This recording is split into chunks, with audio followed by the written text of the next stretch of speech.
Peters was found guilty for facilitating the breach of voting equipment in the state of Colorado after the 2020 election, and she was sentenced to 9 years behind bars. MAGA World still swears she did nothing wrong. All she did was expose voter fraud. And my question for them is, if she uncovered all of this fraud, why hasn't anyone been arrested? Donald Trump is the president now. All of his minions are in charge of the Justice Department. If Peters really did uncover wrongdoing, wouldn't Trump want to do something about that? So in late February, members of the Republican Party called for completely unethical actions in order to secure her release. Check out this Channel 9 news clip. Some Republicans want President Trump to withhold federal funds from Colorado unless Democratic Governor Jared Polis agrees to pardon Tina Peters. Peters cannot be pardoned by President Trump because she was convicted on state charges, not federal charges. So it is up to Governor Polis whether to release her early.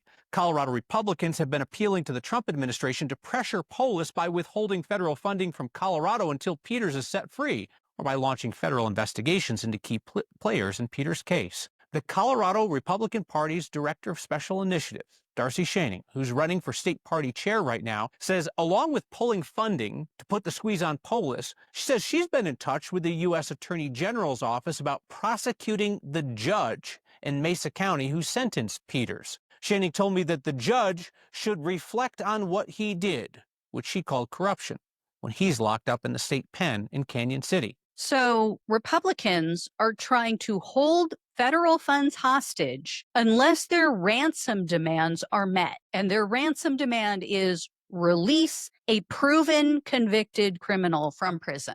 Yeah, this is the party of law and order, guys. Donald Trump's Justice Department filed something called a statement of interest with the court. This is saying we are interested in finding out if this case was handled properly. So in late April, the judge held a hearing to try to determine if Trump's Justice Department had any legitimate concerns. It went about as you'd expect. Trump's Justice Department attorney refused to even give a reason for their interest in the case. The judge was like, why are you even paying attention to this? This is a state case. Why is the federal government getting involved in this? And they're like, yeah, we can't really say.